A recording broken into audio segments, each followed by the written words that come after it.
Praise the lord. మన ప్రభు అయిన యేసుక్రీస్తు పరిశుద్ధమైన నామానికి మహిమ ఘనత ప్రభావాలు కలుగునుగాక. ప్రభు అయిన యేసుక్రీస్తు తిరిగి వచ్చి తన సంఘాన్ని కొనిపోయిన తర్వాత కొంతకాలం పాటు ప్రపంచమంతా కూడా తుఫాను ముందు ఉండే నిశ్శబ్దం ఎలా ఉంటుందో అలా ఉంటుంది. ఆ సమయాల్లో క్రీస్తు విరోధి 10 రాజ్యాల రాజకీయ కూటమి ఏర్పాటు చేసుకుని చాకచక్యంగా ఇతరులను తన వశం చేసుకునే శక్తి కలిగిన ఒక నాయకుడిని అప్పుడే బయలుపరుస్తాడు. తర్వాత అతడు ఆ 10 రాజ్యాల్లో 3 మాత్రమే తన అధికారం కిందకి తెచ్చుకుని ఆ తర్వాత తన ఆధిపత్యాన్ని విస్తరింపు చేస్తాడు. ఈ మాటలన్నీ దానియేలు గ్రంథం 7వ అధ్యాయం 8వ వచనంలోను 24, 25 వచనాలు మనం చూస్తాం. ఆ తర్వాత ప్రపంచం 7 సంవత్సరాల పాటు అంతకు ముందు ఎన్నడూ కూడా ఎరగని శ్రమల్లోనికి వెళ్తూ ఉంటుంది, లేదా శ్రమలు ప్రారంభమవుతాయని మనం ఈ విషయంలో గమనించాలి. తర్వాత 7 ఏళ్ల శ్రమలు కూడా ఒక వరుస క్రమంలో జరుగుతాయి. మొదటగా 7 ముద్రల శ్రమల గురించి మనం ప్రకటన గ్రంథం 6వ అధ్యాయము 1వ వచనం నుండి 17వ వచనం వరకు 8వ అధ్యాయం 1వ వాక్యంలో మనం చూస్తాము. తర్వాత 7 బూరల శ్రమల గురించి మనం చూస్తాం. ఇది ప్రకటన గ్రంథం 8వ అధ్యాయం 2 నుండి 21 వచనాలు, 11వ అధ్యాయం 15 నుండి 19 వచనాలు మనం చూస్తాం. చివరగా 7 పాత్రల శ్రమల గురించి మనం చూస్తాం. ప్రకటన గ్రంథం 16వ అధ్యాయము 1వ వచనం నుంచి 21వ వచనం వరకు మనం చూస్తాం. భూమిపై ఇవన్నీ కూడా నెరవేర్చబడుతూ ఉంటాయి. ఈ శ్రమల గురించి తెలుసుకునే ముందు 2 విషయాలు మనం గ్రహించాలి. మొదటగా ఈ శ్రమలకు అనుమతి ఇచ్చింది ప్రభు అయిన యేసే. ప్రకటన గ్రంథం 6వ అధ్యాయం 1వ వాక్యంలో ఈ విషయాలు మనం చూస్తాం. యేసు ప్రభువు లాంటి ప్రేమమయుడు ఇలాంటి శ్రమలు ఎందుకు పంపుతాడని కొంతమందికి అభ్యంతరం కలుగుతూ ఉంటుంది. అయితే ఈ అభ్యంతరం కలగకుండా నేను ఒక క్లారిటీ ఇవ్వాలని ఇష్టపడుతున్నా. కృపామయుడిగా విమోచకుడైన గొర్రెపిల్లగా ఉన్న ఆయన తన రక్షణ మార్గాన్ని తృణీకరించిన వారిపై, ఎవరైతే యేసు ప్రభుని సొంత రక్షకుడిగా అంగీకరించారో వారిపై ఈ శ్రమలు విడుదలవుతాయి. ప్రపంచ చరిత్రలో ఆఖరి ఘట్టం ఈ శ్రమల కాలంతోనే ముగించబడుతుంది. నశించిపోతున్న వారిపై గొర్రెపిల్ల యొక్క ఉగ్రత వరదలా ప్రవహిస్తూ ఉంటుంది. నీవు ఈ మాటలు వింటున్న నీవు ఒకవేళ రక్షణ పొందకపోతే యేసు ప్రభు ఉగ్రత కుమ్మరించబడని ఈ కృపాయుగంలోనే ఆయన సువార్తను నమ్మి ఆయనను రక్షకునిగా అంగీకరించడం చాలా అవసరమై ఉన్నది. రెండోదిగా ఈ శ్రమల కాలంలో కూడా ఒక్కో శ్రమ ఒక్కో వరుస క్రమంలో భూమిపై దండెత్తుతూ ఉంటాయి.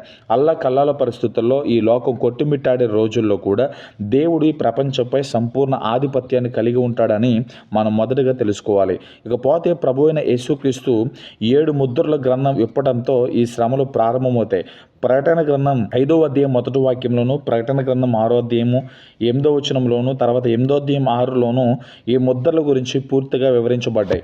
7వ ముద్ర విప్పుటతోనే 7 బూరల శ్రమలు కూడా ప్రారంభమవుతాయి. దీన్ని ప్రకటన గ్రంథం 8వ అధ్యాయం 7వ వాక్యంలోను, 11వ అధ్యాయము 19వ వచనంలో కూడా మనం చూస్తాం. అదేవిధంగా 7వ దూత బూర ఊదినప్పుడు 7 పాత్రల శ్రమలు ప్రారంభమవుతాయి. ఇక్కడ ప్రకటన గ్రంథం 16వ అధ్యాయం 1 నుండి 21 మనం చూస్తాం.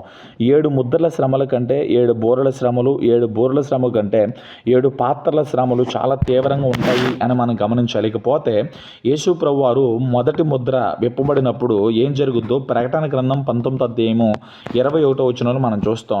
యేసు ప్రభు వారు మొదటి ముద్ర విప్పబడినప్పుడు తెల్లని గుర్రం మీద కూర్చొని ఉన్న ఒకడు జయించుటకు బయలువెళ్ళును, వీడు క్రీస్తు విరోధి. యేసు ప్రభు కూడా తెల్లని గుర్రం మీదనే బయలువెళ్ళును అని ప్రకటన 19:21 మనం చూస్తాం. ఆరంభంలో క్రీస్తు విరోధి కూడా ప్రభు వలె శాంతి కాముకుడు వలె నటిస్తూ ప్రపంచమంతా కూడా అతని మాటలకు మోసపోయి అతన్ని వెంబడించేటట్లుగా వాడు చలామణి అవుతాడని ఈ యొక్క మొదటి ముద్రలో దీన్ని మనం గమనించాలి. ఇకపోతే యేసు ప్రభువు 2వ ముద్ర విప్పబడినప్పుడు ప్రకటన గ్రంథం 6:3-4లో రాయబడింది, ఎర్రనిదైన వేరొక గుర్రము బయలువెళ్ళును, మనుషులు ఒకరిని ఒకడు చంపుకున్నట్లు భూలోకంలో సమాధానం లేకుండా చేటుకు ఆ గుర్రం మీద కూర్చున్న వారికి అధికారం ఇవ్వబడును అనే మాటలు మనం చూస్తున్నాం.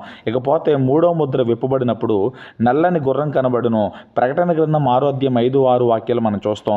బైబిల్లో నలుపు కరువుకు సాదృశ్యంగా ఉంది. విలాప వాక్యం 5వ అధ్యాయం 8-10 వచనాలు కూడా మీరు చూడండి. ఆ రోజుల్లో ఒక సేరు గోధుమల వెల ఒక దేనారము ఉండును. ఒక వ్యక్తి ఉనికిని ప్రతిరోజు ఒక సేరు గోధుమలు కావలసి ఉండను. ఒక వ్యక్తి దినసరి ఆదాయం ఒక దేనారం. దీన్ని బట్టి రోజంతా కష్టపడి పనిచేస్తే గానీ ఒక వ్యక్తికి సరిపడా ఆహారం కొనలేము. అంటే ఒక వ్యక్తి తనను తప్ప తన కుటుంబాన్ని పోషించలేని పరిస్థితి ఆ రోజుల్లో దాప దాపరిస్తుంది అని మనం ఇక్కడ గమనించాలి. రెండో ముద్ర యొక్క యుద్ధ పీడన నుండి బయటపడిన ప్రపంచ ప్రజలందరూ కూడా వెంటనే కరువు అని కోరల్లో చిక్కుకొని విలవిలాడిపోతారనే విషయాన్ని కూడా మనం గమనించాలి. అయితే అంత్యదినాల్లో నల్లని గుర్రం తాలూకా కరువును ఆపడం ఎవరి తరం కూడా కాదు.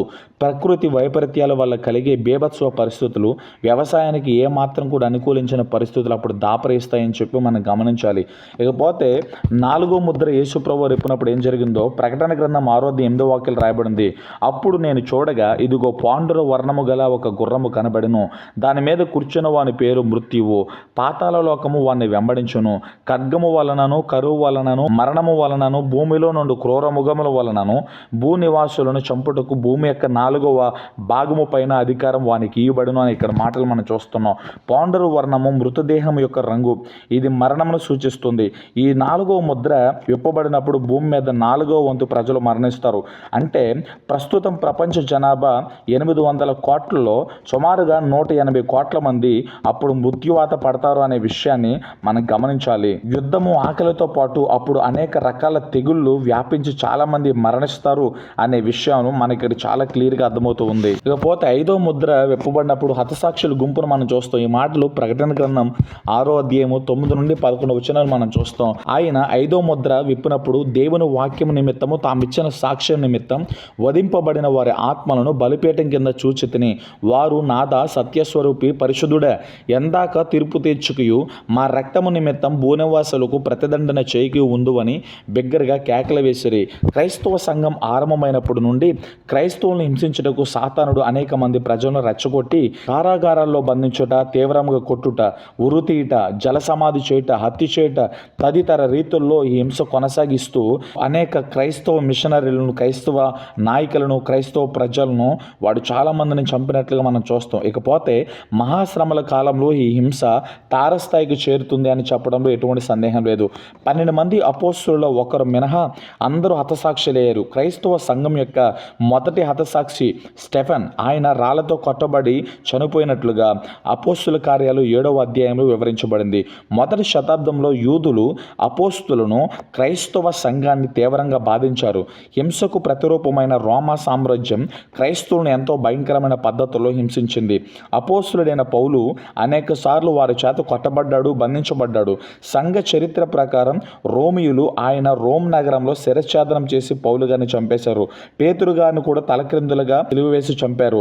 క్రీస్తు శకం 64వ సంవత్సరంలో నీరో చక్రవర్తి రోమ్ నగరాన్ని తగలబెట్టి దానికి బాధ్యులు క్రైస్తవులే అని ఆ నిందలన్నీ కూడా క్రైస్తవుల మీద మోపి నీరో క్రైస్తవులను జంతువుల యొక్క చర్మాలలో చుట్టి కుక్కలకు ఆహారంగా వేశాడు, అడవి జంతువులకు ఆహారంగా వేశాడు.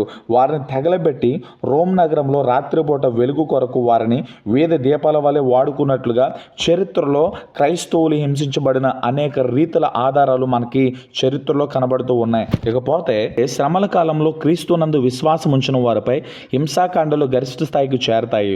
శ్రమల కాలంలో 1,84,000 మంది యోధా సువార్థికులను క్రీస్తు సువార్తను ప్రపంచ నలుదిశలకు ప్రకటించగా ప్రజలు క్రీస్తునందు విశ్వాసం ఉంచుతారు. అయితే దానిని వారవలేని అంత్యక్రీస్తు విశ్వాసులను లేదా యేసు ప్రభునందు విశ్వాసం ఉంచిన వారిని చంపేస్తాడు.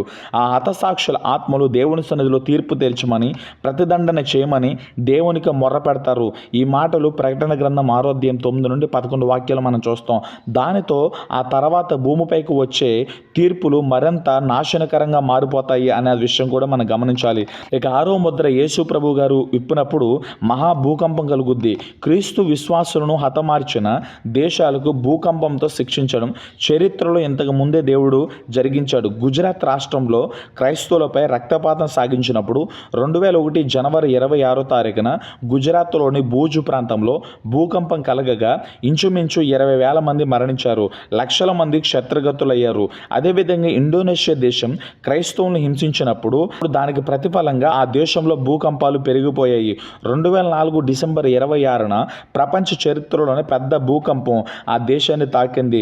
రికార్డు స్కేల్పై కంటే 9.1గా నమోదు చేసుకున్న ఈ భూకంపం మహా ఉప్పెనగా మారి 3 లక్షల మందిని హతమార్చింది. 2006 మే నెల 27వ తేదీన ఇండోనేషియా దేశాన్ని మరో భూకంపం ముట్టగా 6,000 మంది ప్రాణాలు వదిలారు. అదేవిధంగా క్రైస్తవ మందిరాలను కూల్చివేస్తూ క్రైస్తవులను చంపటం మతధర్మంగా భావించే పాకిస్తాన్ కూడా దేవుడు 2005లో జ్ఞాపకం చేసుకున్నాడు. అక్టోబర్ 8వ తేదీన పెద్ద భూకంపం కలిగించినప్పుడు 90,000 మంది ప్రజలు ప్రాణాలు విడిచిపెట్టారు. శ్రమల కాలంలో క్రీస్తు విశ్వాసులపై ఇంతకు ముందు ఎన్నడూ కూడా లేని విధంగా హింస సాగుతూ ఉంది. దానికి ప్రతిఫలంగా దేవుడు ఇంతకు ముందు ఎన్నడూ లేని భూకంపంతో ప్రపంచాన్ని ఖచ్చితంగా శిక్షిస్తాడనే విషయాన్ని మనం అర్థం చేసుకోవాలి.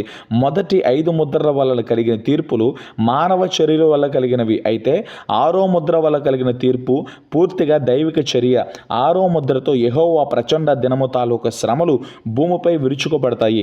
ఆ తర్వాత కలిగినవి బోరల తీర్పులు మరియు పాత్రల తీర్పులు. క్రీస్తునందు విశ్వాసం ఉంచకుండా రక్షణ పొందకుండా ఎవరైతే జీవిస్తున్నారో వారందరి యొక్క శ్రమ వర్ణాతీతము, వారి స్థితి చాలా విచారకరంగా ఉంటుంది అనే విషయాన్ని మనం ఇక్కడ గమనించాలి.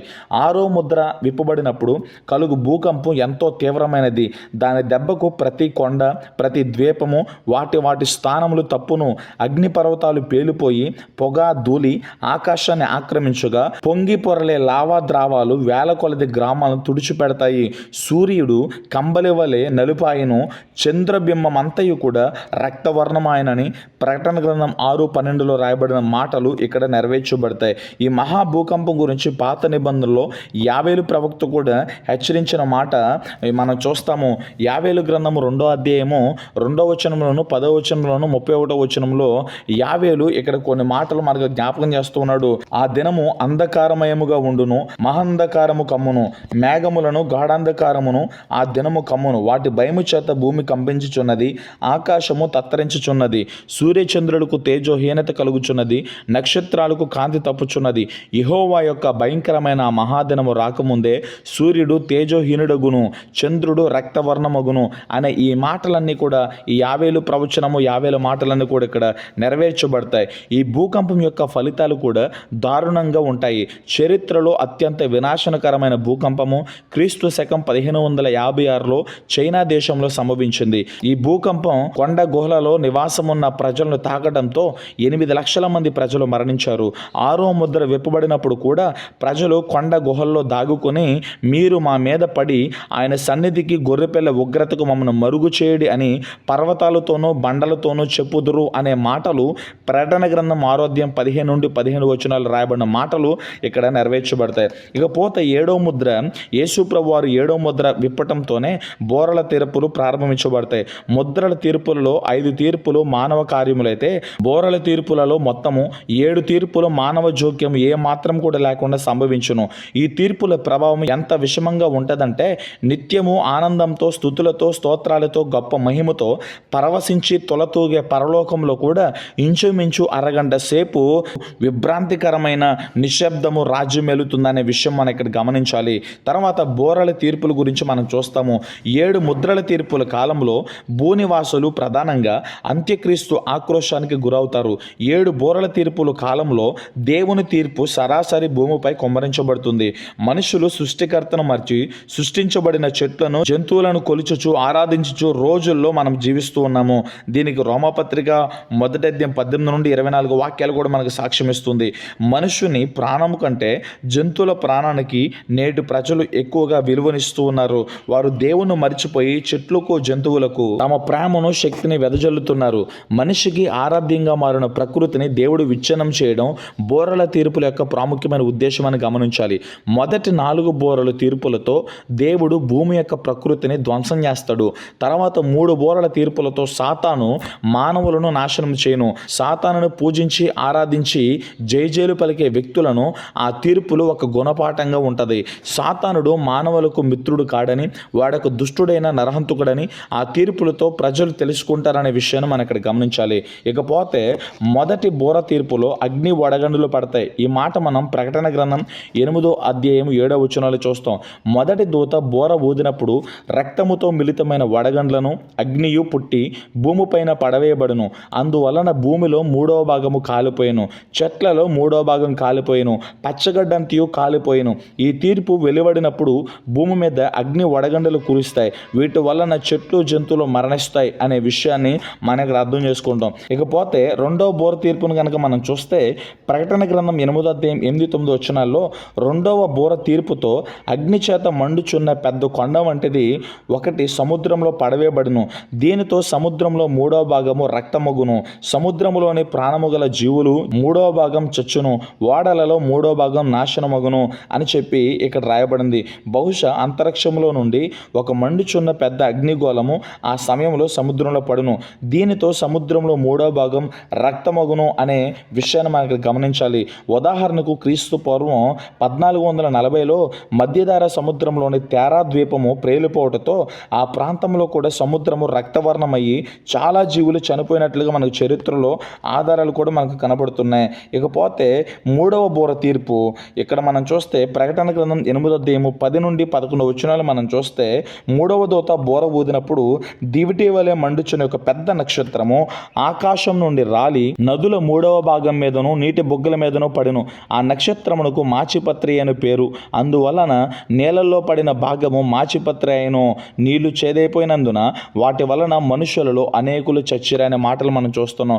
ఆకాశం నుండి రాలు ఒక పెద్ద నక్షత్రము భూమి మీద వీటిని నాశనం చేయుట 3వ బూర తీర్పు వల్ల కలుగును. ప్రపంచంలోని నీటికి అంతరిక్షంలోని నక్షత్రములు ఏర్పాటుకు సంబంధం ఉన్నదని ఇటీవల శాస్త్రజ్ఞులు గుర్తించారు. హార్వర్డ్ అంతరిక్ష భౌతిక శాస్త్ర అధ్యయన కేంద్రానికి చెందిన శాస్త్రవేత్త మెల్నిక్ దీనిని ఇలా వివరించాడు. అంతరిక్షంలో నక్షత్రాలు ఏర్పడినప్పుడు ఎన్నో వాయువులు ఎంతో ధూళి వెలువడుతుందని వివరించాడు. ఈ పదార్థాలు తమ చుట్టూ ఉన్న ప్రాంతాన్ని సంకోచింపజేసి వాయువులను వేడెక్కించి నీరును సృష్టిస్తాయని, ఆ విధంగా భూమిపై నీరు అంతరిక్షములోని నక్షత్రాలు సంబంధం కలిగి ఉన్నాయని వివరించాడు. మాచిపత్రి అయిన నక్షత్రమును ఉపయోగించి భూమిపై నీటిని చేదుగా చేయను. ఇప్పటికే ప్రపంచంలో ప్రతిరోజు 100 కోట్ల మంది ప్రజలు ఆరోగ్యానికి హానికరమైన నీటిని సేవిస్తున్నారు. మాచిపత్ర నక్షత్రం దాడితో ఈ నీటి సంక్షోభం మరింత దుస్థితికి వెళ్తుంది. దీని ఫలితంగా అనేక మంది ప్రజలు మరణిస్తున్నారు. సుమారుగా మానవ శరీరంలో 72% నీరే ఉంటుంది. ప్రతిరోజు సగటున పురుషుడు 4 లీటర్లు, స్త్రీ 3 లీటర్లు నీరు అవసరమైంది. దీన్ని బట్టి మనుషుని జీవానికి నీరు ఎంత అవశ్యమో గ్రహించవచ్చు. మహాశ్రమల కాలంలో నీటి కరువు వస్తుందని, లక్షల మంది ప్రజలు దప్పికి తలమటిస్తారని, మరణిస్తారని మనం ఈ మాటల ద్వారా మనం అర్థం చేసుకుంటున్నాం. ఇకపోతే 4వ బూర తీర్పు మనం చూస్తే ప్రకటన గ్రంథం 8వ అధ్యాయం 12వ వచనంలో 4వ దూత బూర ఊదినప్పుడు సూర్యచంద్ర నక్షత్రములలో 3వ భాగము చీకటి కమ్మునట్లును, పగటిలో 3వ భాగము సూర్యుడు ప్రకాశింపకుండునట్లును, రాత్రిలో 3వ భాగము చంద్ర నక్షత్రములు ప్రకాశింపకుండునట్లును వాటిలో 3వ భాగము కొట్టబడను. భూమి మీద జీవరాశి అంతా సూర్యునిపై ఆధారపడి ఉన్నది. ఇది సౌర కుటుంబం మధ్యలో ఉన్న నక్షత్రము. దీని నుండి వచ్చే వెలుగు కిరణజన్య సంయోగ క్రియ ద్వారా సమస్త జీవరాశికి ఆహారం ఇచ్చుచున్నది. అంతేకాకుండా భూమి మీద ఋతువులు, వాతావరణం ఏర్పడడానికి సూర్యుడు చాలా అవసరమై ఉన్నాడు. హైడ్రోజన్ అణుకేంద్రాల విలీనత ద్వారా హీలియం ఏర్పడుచు సూర్యునిలో ఎంతో శక్తి ఏర్పడును. ఈ శక్తి భూమిని నడుపును. అయితే సూర్యుని సృష్టించిన దేవుని మర్చిపోయి ఎంతో మంది ప్రజలు నేడు సూర్య నమస్కారాలతో ప్రకృతి ఆరాధనకు పాల్పడుచున్నారు. దేవుడు తన ఉనికిని చాటుకొనుటకు సూర్యుని కొట్టుట ఫలితముగా భూమిపై చీకటి కమ్మును. 4వ బూర తీర్పు యొక్క ఉద్దేశం అదేవిధంగా చంద్రుడు, నక్షత్రములు కూడా కొట్టబడి భూమి మీద వెలుగు లేకుండా చేస్తాయి. చంద్రుడు భూమికి 2,38,857 మైళ్ళ దూరంలో ఉండి తన కక్షలో భూమి చుట్టూ 27.3 రోజులకు ఒకసారి ఒక పరిభ్రమణం చేయును. చంద్రుని యొక్క గురుత్వాకర్షణ శక్తి వలన సముద్రంపై ఆటుపోట్లు వస్తాయి. చంద్రుడు కొట్టబడుటతో సముద్రం తరంగములపై ప్రస్తుతం ఉన్న ఆధీనం కోల్పోయి సముద్రంలో కూడా ఘోష కలుగుతుంది. ఈ పరిణామాల వల్ల ప్రజలు ధైర్యాన్ని కోల్పోతారు మరియు సూర్యచంద్ర నక్షత్రములలో సూచనలు భూమి మీద సముద్ర తరంగములో ఉన్న ఘోష వలన కలవరపడిన జనులకు శ్రమ కలుగును. ఆకాశమందుల శక్తులు కదిలింపబడును గనుక లోకం మీదకి రాబోచున్న వాటి విషయమై భయము కలిగి మనుషులు ఎదురుచూచుచు ధైర్యము చెడి కూలెదురు అనే మాటలు లోకసువార్త 21వ అధ్యాయము 25, 26 వచనాలు రాయబడిన మాటలు ఇక్కడ నెరవేర్చబడతాయి. ఇకపోతే 5వ దూత బూర ఊదినప్పుడు అగాధం తెరవబడిగా మిడతల రూపంలో దెయ్యాలు భూమి మీదకి వచ్చునని ప్రకటన గ్రంథం 9వ అధ్యాయం 1 నుండి 11 వచనాలు మనం చూస్తాం. భూమిలో ఉండు తేళ్లకు బలమున్నట్టు వాటికి బలం ఇవ్వబడును. అవి 5 నెలల పాటు మనుషులను బాధిస్తాయి. ఆ రోజులు ఎంతో భయంకరంగా ఉంటాయో 6వ వచనం మనకు వివరిస్తుంది. ఆ దినముల్లో మనుషులు మరణమును వెతుకుదురు గాని అది వారికి దొరకనే దొరకదు. చావవలనని ఆశపడుదురు గాని మరణము వారి యొద్ద నుండి పారిపోవుననే మాటలు మనం చూస్తాం. పాతాళపు దూత అయిన అబ్దోను వీటి మీద రాజుగా ఉన్నాడు. తేళ్ల వంటి జీవులు క్రీస్తు విరోధిని అనుసరించి వారందరి మీద కూడా దాడి చేస్తే తప్ప భూమిపైనున్న గడ్డికైనా మనిషికైనను ఏ మొక్కలకైనను మరి ఏ వృక్షముకైనను హాని కలగజేయదు అనే విషయాన్ని మనం ఇక్కడ గమనించాలి. ఇకపోతే 6వ దూత బూర ఊదినప్పుడు దేవుని ఎదుట ఉన్న సువర్ణ బలిపీఠం యొక్క కొమ్మల నుండి ఒక స్వరము యూఫ్రటీస్ అను మహా నది యొద్ద బంధింపబడి ఉన్న 4 దూతలను వదిలిపెట్టమని బూర పట్టుకుని ఉన్న ఆ 6వ దూతతో చెప్పుట వింటిని. మనుష్యులలో 3వ భాగము సంహరింపవలనని అదే సంవత్సరమున అదే నెలలో అదే దినమున అదే గంటకు సిద్ధపరచబడి ఉన్న ఆ 4 దూతలు వదిలిపెట్టబడిరి అని ప్రకటన గ్రంథం 9వ అధ్యాయము 13 నుండి 16 వచనాలు రాయబడిన మాటలు మనం చూస్తాం. 6వ దూత బూర ఊదినప్పుడు యూఫ్రటీస్ నది యొద్ద బంధింపబడి ఉన్న 4 దూతలు వదిలిపెట్టబడుట జరుగును. ఈ 4 దూతలు పతనమైన సాతాను దూతలు. వీరు యూఫ్రటీస్ నది యొద్ద బంధింపబడి ఉన్నారు. యూఫ్రటీస్ నది పరివాహక ప్రాంతము దేవుని మీద తిరుగుబాటు చేసిన సమూహాలతో నిండి ఉన్నది. యూఫ్రటీస్ నది రష్యాకు దక్షిణ ప్రాంతంలోని అర్మేనియన్ పర్వత శ్రేణుల్లో ప్రారంభమై 1800 మైళ్ళ వరకు పారి ఇరాకు అనగా పూర్వపు బబులోను దేశము దిగువ ప్రాంతంలో టైగ్రీస్ నదితో కలియును. దేవునిపై మొదటిసారి జరిగిన సామూహిక తిరుగుబాటు చేసిన నిమ్రోదు ఈ ప్రాంతపు వాడే అని ఆదికాండం 10వ అధ్యాయం 8-10 వచనాల్లో మనకు ఉదాహరణ కనబడుతుంది.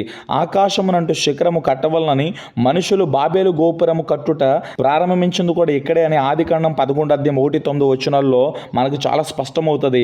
విగ్రహారాధన, అన్ని దేవతారాధన, ప్రకృతి ఆరాధన, జ్యోతిష్య శాస్త్రాలు మొదలగు సాతాను క్రియలు ఇక్కడే ఆవిర్భవించాయి. కావున ఈ ప్రాంతంలోనే అంత్య దినాలలో సాతాను క్రియలు అత్యధికంగా కావడం గమనార్హము. ఈ సమయంలోనే 20 కోట్ల గుర్రపు రౌతులు సైన్యము మనుషులను బాధించుటకు విడవబడతాయి. ఇవి పెట్టే శ్రమలకు ప్రపంచ జనాభాలో 3వ వంతు నాశనమవుతుందని చెప్పి ఇక్కడ మనం అర్థం చేసుకోవాలి. ఇకపోతే 7వ దూత బోర ఊదినప్పుడు పరలోకంలో గొప్ప శబ్దం పుట్టెను. ఆ శబ్దము ఈ లోక రాజ్యము మన ప్రభు అయిన యేసుక్రీస్తు రాజ్యం ఆయను. ఆయన యుగ యుగముల వరకు ఏలును అని ప్రకటన గ్రంథం 11వ అధ్యాయము 15లో రాయబడిన మాటలు ఇక్కడ నెరవేర్చబడతాయి. 7వ దూత బోర ఊదటితో క్రీస్తు విరోధి యొక్క రాజ్యము క్రీస్తు యొక్క రాజ్యముగా ప్రకటించబడును. దానియేలు ప్రవక్త తన గ్రంథములో అంతము లేని నాశనము లేని రాజ్యమును గురించి ప్రవచించాడు. దానియేలు గ్రంథం 2వ అధ్యాయం 44లో ఈ మాటలు మనం నెరవేర్చబడుతున్నట్లుగా చూస్తాము. ఆ రాజ్యము ప్రభు అయిన యేసుక్రీస్తు చేత స్థాపించబడుతూ ఉంది. ఈ బోర ఊదబడినప్పుడు మెరుపులను, ధ్వనులను, ఉరుములను, భూకంపమును, గొప్ప వడగండ్లను పుట్టును. ఈ 7వ దూత బోర ఊదినప్పుడు పరలోకంలో గొప్ప ఆనందం కలిగింది. అయితే భూమి మీద రక్షణ పొందని వారికి గొప్ప బాధ, దుఃఖం కలుగుతాయి అని ఇక్కడ మనం అర్థం చేసుకోవాలి. ఇకపోతే పాత్రల తీర్పుల గురించి మనం చూస్తాం. శ్రమల కాలంలో భూమి మీదకి వచ్చిన తీర్పులు 3 రకాలుగా వచ్చాయి. 7 ముద్రల తీర్పులతో శ్రమల కాలం ప్రారంభమై 7వ ముద్ర విప్పబడుటతో 7 బోరల తీర్పులు ప్రారంభించబడ్డాయి. ముద్రల తీర్పుల కంటే బోరల తీర్పులు తీవ్రంగా ఉంటాయి. 7వ బోర ఓదబడుటతోనే 7 పాత్రల తీర్పులు ప్రారంభించబడతాయి. ఇక పాత్రల తీర్పులు అన్నిటికంటే ఘోరమైనవి అనే విషయాన్ని మనం గమనించాలి. ఇకపోతే మొదటి పాత్ర తీర్పును గురించి మనం చూస్తే ప్రకటన గ్రంథం 16వ అధ్యాయం 2వ వాక్యంలో మనం చూస్తాం. అంతటా మొదటి దూత వెలుపలకు వచ్చి తన పాత్రను భూమి మీద కుమ్మరింపగా ఆ క్రూర ముఖము యొక్క ముద్ర గల వారికిని దాని ప్రతిమనకు నమస్కారం చేయువారికిని బాధకరమైన చెడ్డ పుండు పుట్టెను. ఈ మాటలు మనం ఇక్కడ చూస్తున్న శ్రమల కాలంలో అంత్యక్రీస్తుకు ఆరాధన చేయు వారికి బాధకరమైన చెడ్డ పుండులు పుట్టును. ఆ బాధ వర్ణాతీతంగా ఉంటుంది. అయితే క్రీస్తు విరోధికి విధేయులు కాని వారిని మాత్రం ఈ పుండ్లు అంటవు, బాధించు అనే విషయాన్ని మనం గమనించాలి. ఇక 2వ పాత్ర తీర్పు. 2వ దూత తన పాత్రను సముద్రంలో కొమ్మరింపగా సముద్రము పీనుగు రక్తం వంటిదాయను. అందువలన సముద్రము ఉన్న జంతువులన్నీ చచ్చినని ప్రకటన గ్రంథం 16:3లో మనం చూస్తున్నాం. బోరల తీర్పులు వెలువడినప్పుడు 2వ దూత బోర ఊదినప్పుడు సముద్రంలో 3వ భాగం రక్తమవుతుందని ప్రకటన 8వ అధ్యాయం 8-9 వచనాలు మనం చూస్తాం. అయితే 2వ పాత్ర తీర్పు వెలువడినప్పుడు సముద్రం అంతా పీనుగు రక్తం వలె అగును. సముద్రంలోని జీవ జంతువులన్నీ చస్తే ఎంతటి దుర్గంధమైన కుళ్ళు కంపు కొడుతుందో ఇక్కడ అర్థం చేసుకోవాలి. ఇకపోతే 3వ పాత్ర తీర్పును గురించి వస్తే 3వ దూత తన పాత్రను నదుల్లోనూ జలధారల్లోనూ కొమ్మరింపగా అవి రక్తమాయును అని ప్రకటన గ్రంథం 16వ అధ్యాయం 4వ వాక్యంలో మనం చూస్తాం. శ్రమల కాలంలో ఈ పాటికి క్రీస్తు విరోధి కోట్ల మంది క్రీస్తు విశ్వాసులను వధిస్తాడు. వారి ఆత్మలు ఎందాక తీర్పు తీర్చుకయు మా రక్తము నిమిత్తం భూనవాసులకు ప్రతిదండన చేయికి ఉందమని దేవునికి మొర్ర పెడతాయి. ప్రకటన గ్రంథం 6వ అధ్యాయం 10వ వాక్యం మాటలు చూస్తాం. దేవుడు వారి మొర్ర విని పంపే ప్రత్యుత్తరమే 3వ పాత్ర తీర్పు. రక్తపాతానికి అలవాటు పడిన భూనివాసాలకు రక్తాన్ని పానీయంగా దేవుడు మార్చటం ఈ తీర్పులో జరుగుతుంది. పరిశుద్ధుల రక్తమును ప్రవక్తల రక్తమును వారు కార్చినందుకు తీర్పు తీర్చి వారికి రక్తము త్రాగనిచ్చితని అని ప్రకటన గ్రంథం 16:5 ప్రభు చెప్పారు. నీటిని రక్తంగా మార్చడం ఎలా సాధ్యమని కొంతమందికి ప్రశ్న రావచ్చేమో. ఈ మాటలు వింటున్న నీతో దేవుడు సమస్తమును సృష్టించిన వాడని, సమస్తానికి యజమాని ఉన్నాడనే విషయాన్ని గమనించాలి. యోహాను సువార్త 2వ అధ్యాయంలో, నిర్గమకాండం 7వ అధ్యాయంలో కూడా దేవుడు ఎలాంటి అద్భుతాలు జరిగించాడు. కానా విందులో నీటిని ద్రాక్షరసంగా మార్చిన దేవుడే, ఐగుప్తు దేశంలో నీళ్ళంతటిని రక్తంగా మార్చిన దేవుడే 3వ పాత్ర కాలంలో కూడా నీటిని రక్తంగా మారుస్తాడనే విషయాన్ని మనం గమనించాలి. ఇకపోతే 4వ దూత తన పాత్రను సూర్యుని మీద కుమ్మరింపగా మనుషులను అగ్నితో కాల్చుటకు సూర్యునికి అధికారం ఇవ్వబడును అని ప్రకటన గ్రంథం 16:8 మనం చూస్తూ ఉన్నాం. అయితే 4వ దూత పాత్ర కుమ్మరించబడినప్పుడు కలిగే సూర్యుడి ప్రతాపానికి ప్రజలు బెంబెలెత్తిపోతారు. సూర్యరశ్మి అగ్ని ప్రజలను పెనంపై పెట్టి కాల్చినట్లుగా దీని వలన మనుషులు తీవ్రమైన వేడిమితో కాలిపోతారు అనే విషయాన్ని గమనించాలి. కాగా మనుషులు తీవ్రమైన వేడిమితో కాలిపోయి ఈ తెగుళ్ళ మీద అధికారం కలిగిన దేవుని నామాన్ని దూషించిరి కానీ ఆయనను మహిమపరిచినట్లు వారు మారు మనసు పొందిన వారు కారు అని ప్రకటన గ్రంథం 16:9 మనం చూస్తున్నాం. ఆయన తీర్పులు ఎంత బాధాకరంగా ఉన్నప్పటికీ ప్రజలు మాత్రం దేవుని వద్దకు వచ్చి ఆయనను ఘనపరిచి మారు మనసు పొందరు. దేవుడు ప్రేమతో శిలువ సువార్తను మనకు అందించాడు. దేవుడు పంపిన ఆ ప్రేమపూరిత సువార్తను ఖరారు చేయకుండా, లెక్క చేయకుండా దేవుడు ఎంతటి భయంకరమైన తీర్పును పంపినా దేవుణ్ణే దూషిస్తారు తప్ప తన మనసును మాత్రం మార్చుకోరు అను చేదు నిజం ఇక్కడ ఇంకా చాలా క్లియర్గా మనకు అర్థమవుతూ ఉంది. ఇకపోతే 5వ దూత తన పాత్రను ఆ క్రూరముఖం యొక్క సింహాసనం మీద కుమ్మరింపగా దాని రాజ్యము చీకటి కమ్మెను. మనుషులు తమకు కలిగిన వేదన బట్టి తమ నాలుకలను కరుచుకొని చుండిరి అని ప్రకటన గ్రంథం 16:10 మనం చూస్తున్నాం. 5వ దూత పాత్రను కుమ్మరించబడినప్పుడు అంత్యక్రీస్తు సామ్రాజ్యం అంతా చీకటి కమ్ముతుంది. అప్పుడు అంత్యక్రీస్తు తాను చెప్పుకుంటున్నట్లు దేవుడు కాడని అతన్ని వెంబడిస్తున్న ప్రజలు గమనిస్తారు. అతని పట్ల వారికున్న నమ్మకం సన్నగిల్లిపోతుంది. అయితే ఆ చీకటిలో వారి బాధ మాత్రం మిక్కటంగా మారుతుంది. ఆ పరిస్థితుల్లో కూడా మనుషులు దేవుని వైపుకు తిరగరు. తమకు కలిగిన వేదన బట్టి, పుండ్లను బట్టి పరలోకమందున్న దేవుని దూషించరు కానీ తమ క్రియలను మాని మారు మనసు పొందిన వారు కారు అని ప్రకటన 16:11 మనకు సాక్ష్యం ఉంది.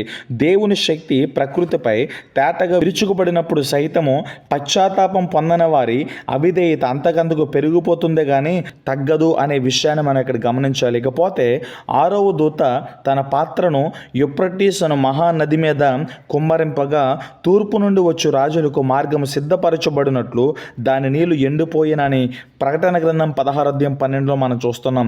ప్రభు అయిన యేసుక్రీస్తు 2వ రాకడకు మునుపు ఒక మహాయుద్ధము హర్మగద్దను చోట జరుగును. ఈ యుద్ధంలో పాల్గొన్న అత్యధిక సైనిక బలగాలు తూర్పు దేశాలనే చైనా తదితర దేశాల నుండి వస్తాయి. వీరి బలగాలు ఎలాంటి ఆటంకం లేకుండా హర్మగద్దనుకు చేరుటకు యూఫ్రటీస్ నదిలోని నీళ్లు ఎండిపోనట్లు చేయుట 6వ దూత పాత్ర కుమ్మరించబడినప్పుడు జరుగును. దెయ్యాన్ని అనగా డ్రాగన్ తన జాతీయ చిహ్నం గల చైనా ముందు నుండి సాతాను చేతిలో కీలుబొమ్మగా ఉంది. క్రైస్తవులను అత్యంత కిరాతకంగా అణచివేస్తూ ఉన్న దేశాల్లో కూడా చైనా ఒకటి. ప్రభు అయిన యేసుక్రీస్తు యొక్క 2వ రాకడను గురించిన ప్రచారం చైనా ప్రభుత్వానికి ఏమాత్రం గిట్టదు. ఆయన రాకడను గురించి ఎట్టి పరిస్థితుల్లోనూ బోధించట తగదని చైనా ప్రభుత్వం తమ దేశంలో క్రైస్తవ బోధకులను, మిషనరీలను, బైబిల్స్ను బంధించి చాలా గట్టి ఆదేశాలు జారీ చేసింది. ప్రభు రాకడను ద్వేషించే సాతానుతో చైనా ప్రభుత్వం జతకడుతూ ఉంది. అందువల్లనే అంత్య దినాల్లో సాతానుడు చైనా దేశాన్ని యుద్ధానికి పురుగొలుపుతాడు అనే విషయాన్ని మనం గమనించాలి. ప్రకటన గ్రంథం 6వ అధ్యాయం 13 నుండి 15 వచనాలు రాయబడిన మాట, మరియు ఆ ఘట సర్పము నోట నుండి, క్రూర మృగము నోట నుండి, అబద్ధ ప్రవక్త నోట నుండి కప్పల వంటి 3 అపవిత్ర ఆత్మలు బయలు వెడలగా చూచితిని. అవి సూచనలు చేయనట్టి దెయ్యముల ఆత్మలే. అవి సర్వాధికారి అయిన దేవుని మహాదినమున జరుగు యుద్ధమునకు లోకమంతట ఉన్న రాజులను పోగు చేయవలని వారి యొద్దకు బయలు వెళ్ళి హెబ్రీ భాషలో హర్మగద్దను చోటకు వారిని పోగు చేస్తును అని దీని అర్థము, దీని మాటలు మనం ఇక్కడ చూస్తున్నాము. అంత్యదినాల్లో ఘట సర్పం అనగా సాతాను క్రూర మృగముగా, క్రీస్తు విరోధిగా, అబద్ధ ప్రవక్తల వద్ద నుండి అపవిత్ర ఆత్మలు వెళ్ళి చైనా తదితర తూర్పు దేశాలను రెచ్చగొట్టి వాటి సైన్యాలను హర్మగద్దను ప్రాంతానికి సమకూర్చుతాయి. హర్మగద్దను ప్రాంతము ఇస్రాయేలు దేశపు ఉత్తర ప్రాంతంలో మొగిద్దా పర్వతానికి ప్రాంతానికి తూర్పు వైపున ఉన్నది. గొప్ప యుద్ధ మాంత్రికుడైన నెపోలియన్ చక్రవర్తి ఈ ప్రాంతాన్ని పరిగిస్తూ ఈ ప్రాంతాన్ని చూస్తూ ప్రపంచంలోనే ఇది అత్యంత సహజ సిద్ధమైన యుద్ధభూమి అని హర్మగద్దన్ లోయను వర్ణించాడు. అయితే చైనా సైనిక బలగాలు ఈ లోయకు చేరేటకు ప్రధాన అడ్డంకి యూఫ్రటీస్ నది. ఆ నది దాదాపు 1800 మైళ్ళు పాటు ప్రవహిస్తూ ప్రపంచాన్ని తూర్పు పశ్చిమ భాగాలుగా విడతీస్తూ ఉంది. శ్రమల కాలంలో 6వ దూత పాత్రను కుమ్మరించబడినప్పుడు ఈ నది పూర్తిగా ఎండిపోయి చైనా తదితర తూర్పు దేశాల సైనికుల బలగాల గమనమునకు మార్గము సిద్ధపరుస్తుంది. ప్రభు అయిన యేసుక్రీస్తు తిరిగి వచ్చి ఇక్కడ సమకూర్చబడిన సైన్యాల్ని నిర్మూలించి వాటిపై జయాన్ని పొందుతాడనే విషయాన్ని మనం ఇక్కడ గమనించాలి. ఇకపోతే 7వ పాత్ర తీర్పును మనం చూస్తాము. 7వ పాత్ర కుమ్మరింపబడుటతో శ్రమల కాలంలో చివరి ఘట్టము. అప్పుడు మెరుపులను, ధ్వనులను, ఉరుములను పుట్టెను. పెద్ద భూకంపం కలిగెను. మనుషులు భూమి మీద పుట్టినది మొదలుకొని అట్టి మహాభూకంపం కలగలేదు, అది అంత గొప్పది అని ప్రకటన గ్రంథం 16:18 మనం చూస్తాము. ఈ మాటలు వింటున్న నా ప్రియమైన సహోదరి సహోదరుడా, ఈ మహాశ్రమల కాలంలో ఎలాంటి సంఘటనలు దేవుడు ఈ లోకంలో జరిగిస్తూ ఉన్నాడో ఇంతవరకు మనం నేర్చుకున్నాం. ఈ భయంకరమైన శ్రమల నుండి తప్పించుకున్నట్టుకు ఒకటే ఒక మార్గం, ఆ మార్గమే ప్రభు అయిన యేసుక్రీస్తు. యేసుక్రీస్తు ప్రభువుని ఇప్పటి వరకు నీవు విని విడిచిపెట్టినట్లయితే ఒక సేవకుడిగా నేను హెచ్చరిస్తున్నాను. యేసు ప్రభువారు యోహాను 14:6లో రాయబడినట్లుగా ఆయన మార్గము, సత్యము, జీవమై ఉన్నాడు. రాబోతున్న ఈ ఉగ్రత నుండి, శ్రమల తీర్పుల నుండి, ఈ పాత్రల తీర్పుల నుండి, ముద్రల తీర్పుల నుండి నీవు ఖచ్చితంగా తప్పించబడి నీవు సమాధానంతో, శాంతితో బ్రతకాలి అంటే యేసు ప్రభువుని సొంత రక్షకునిగా అంగీకరించాలి. ఈ ఉగ్రతల నుంచి తప్పించటకు ఒకే ఒక మార్గం యేసు ప్రభు రక్తము. ఆయన రక్తము నీ కోసమే కార్చాడు. నీ పాపాలు క్షమించడానికి యేసు ప్రభు సిద్ధంగా ఉన్నాడు. ఎక్కడి నుండి ఈ మాటలు వింటున్నా, ఈ మాటలు పరిశుద్ధాత్మ దేవుడు నీతోనే మాట్లాడుతున్నాడు. యేసు ప్రభు యొద్దకు పరిగెత్తుకుని రా. ఆయన రక్తం చేత నువ్వు కడగబడి నీ పాపాలు ఒప్పుకుని మారు మనసు పొందు. నా మాటలు ముగించే ముందు మరొకసారి చేతులు జోడించి మిమ్మల్ని అందరినీ కూడా హెచ్చరిస్తున్నాను. ఈ వాక్యం వింటున్న, మాటలు వింటున్న ప్రతి ఒక్కరికి నేను విజ్ఞాపన చేస్తూ ఉన్నాను. ఈ పాత్రల తీర్పుల నుండి, ఈ యొక్క భయంకరమైన శ్రమల నుండి తప్పించుటకు మార్గము ఒకటే, అది యేసుక్రీస్తు ప్రభువారు మాత్రమే. ఆయన యందు విశ్వాసం ఉంచండి, ఆయన కోసం బ్రతకండి. దేవుడు మిమ్మల్ని దీవించి ఈ ఉగ్రత నుంచి తప్పించి ఆయన రాజ్యానికి వారసులుగా చేసుకుంటాడు. మాటలు ముగిస్తూ ప్రభు సేవలో మీ సహోదరుడు బ్రదర్ షారూన్ పీటర్. దేవుడు మిమ్మల్ని దీవించును గాక.